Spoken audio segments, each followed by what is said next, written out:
Malaysia calling visa চালু হচ্ছে নাকি গুজব?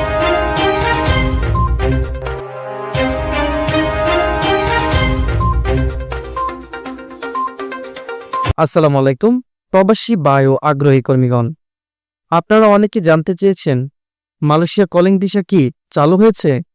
এই প্রশ্ন প্রতিদিন ঘুরে ফিরে আসছে আমাদের কাছে। আজ আমরা আপনাদের জন্য নিয়ে এসেছি এই বিষয়ের সবচেয়ে আপডেট এবং নির্ভরযোগ্য তথ্য। বর্তমান অবস্থা কি? না, এখনো পর্যন্ত মালয়েশিয়া কলিং ভিসা আনুষ্ঠানিকভাবে চালু হয়নি, তবে ভিসা চালুর সম্ভাবনা রয়েছে আগস্ট থেকে ডিসেম্বর 2025 সময়ের মধ্যে। কিন্তু তার আগে কিছু গুরুত্বপূর্ণ ধাপ সম্পন্ন হওয়া জরুরি। কি কি ধাপ এখনো বাকি রয়েছে?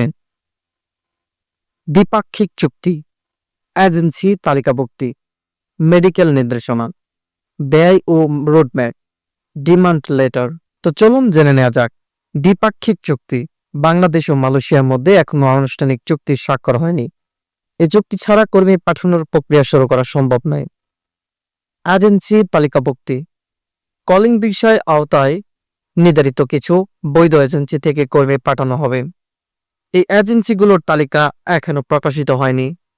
মেডিকেল নির্দেশনা, বিদেশগামী কর্মীদের জন্য স্বাস্থ্য পরীক্ষার নিয়মাবলী এখনো চূড়ান্ত নয়।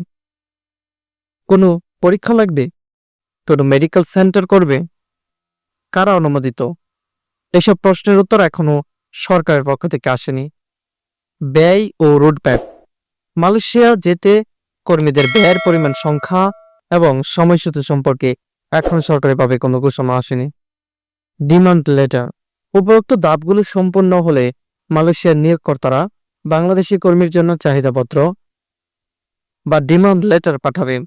এরপরে শুরু হবে ভিসা ইস্যু এবং প্রেরণ প্রক্রিয়া। গুজবে কান দিবেন না। বর্তমান কিছু অসাধু চক্র এখন ওই টাকা দিয়ে ভিসা করুন বলে প্রতারণার ফাঁদ পাচ্ছেন। দয়া করে এমন প্রলোভন থেকে দূরে থাকবেন। শুধুমাত্র সরকারি ঘোষণা এবং বিশ্বস্ত সংবাদ মাধ্যম থেকে তথ্য জেনে সিদ্ধান্ত নিন। এই গুরুত্বপূর্ণ তথ্যটি আপনার প্রবাসী ভাইদের সঙ্গে এখনই শেয়ার করুন। আমাদের YouTube channel SN online BD subscribe করুন। মালয়েশিয়া ও প্রবাস সংক্রান্ত সকল আপডেট সবার আগে পেতে ভালো থাকুন, সুস্থ থাকুন, এসএন অনলাইন বিডির সঙ্গে থাকুন। আল্লাহ হাফেজ।